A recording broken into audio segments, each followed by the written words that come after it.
दूसरी ओर क्या action party को इस पर लेना चाहिए, क्योंकि रेणु भाटिया की तरफ से साफ तौर पर कह दिया गया कि नोटिस जो है वो जा चुका है। परमीत जी, सबसे पहले तो आप सभी को मेरा नमस्कार। और मैं अपनी बहनों से जो आज डिबेट में उनसे एक बात कहना चाहूंगी कि पुरुषों को तो छोड़िए, अगर महिलाएं ही महिलाओं का साथ दे दे तो आधी समस्याएं जो है वो दूर हो जाती हैं। इस तरह के जब मुद्दे आते हैं तो ये नहीं होना चाहिए कि आप सत्ता पक्ष में हैं या विपक्ष में हैं कि किसी मुद्दे पे चुप और किसी मुद्दे पे आप जो है वो हंगामा खड़ा कर दें। तो आपको हर महिला के लिए खड़ा होना चाहिए। और दूसरी बात ये कि इस तरह के जो आज हमारा संवैधानिक लोकतंत्र है उसमें इस तरह की असंवैधानिक बदजुबानी पर जो है वो रोक लगनी चाहिए। एक शब्दावली टूल किट मैं कहूंगी कि तैयार होनी चाहिए, चाहे वो विधानसभा के लिए हो चाहे वो पार्लियामेंट के लिए हो। और क्योंकि जब हम बात करते हैं कि आरक्षण हम लेके आ रहे हैं महिलाओं के लिए, तो क्या वो ऐसे अक्षम मानसिकता वाले लोगों के बीच में जाकर हमारी बहनें बैठ पाएंगी, चाहे वो संसद हो चाहे विधानसभा हो।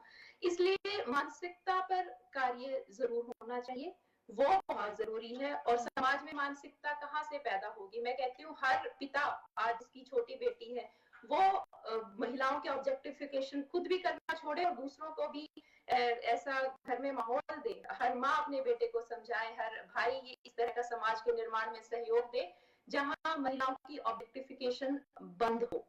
और तभी उनकी आने वाला जो समाज है हमारा, वहां से ये जो हम जेंडर इक्वालिटी की बात करते हैं इस पे जो है काम हो पाएगा। तो विमेन ऑब्जेक्टिफिकेशन बंद होना चाहिए।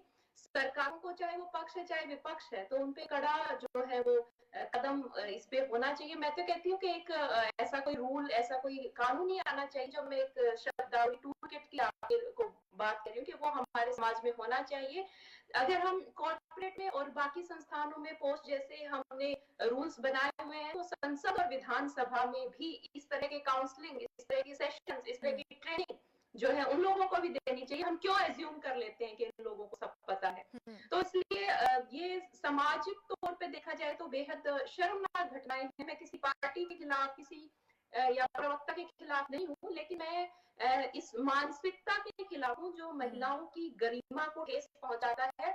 और एक बात और कहना चाहूंगी कि बहुत हुआ जब महिला ऑब्जेक्टिफिकेशन हो गया तो नारी जो है वो सुंदरता का प्रतीक हो चुकी है। आज के समय नारी जो है वो शक्ति का प्रतीक है। अब नारी को भी समझना चाहिए कि कोई भी ऐरा गहरा आके अगर कोई भी बयान कर दे, चाहे वो प्रतिष्ठित हो चाहे ऐरा गहरा हो, आपकी क्या गरिमा, आपकी क्या अस्मिता जो वो इतनी नाजुक, इतनी फ्रेजाइल है कि वो खराब हो जाएगी। तो इस पे भी महिलाओं को भी जो है स्ट्रॉन्ग होना पड़ेगा कि किसी के कहने से हमारी गरिमा को कोई ठेस नहीं पहुंचता। इस पूरे केस में क्या एक्शन लिया जा सकता है रणदीप सुरजेवाला, चाहे कोई भी हो, अगर इस तरह की कोई अभद्र टिप्पणी करता है, आपत्तिजनक टिप्पणी करता है, तो उस पर क्या एक्शन लिया जा सकता है?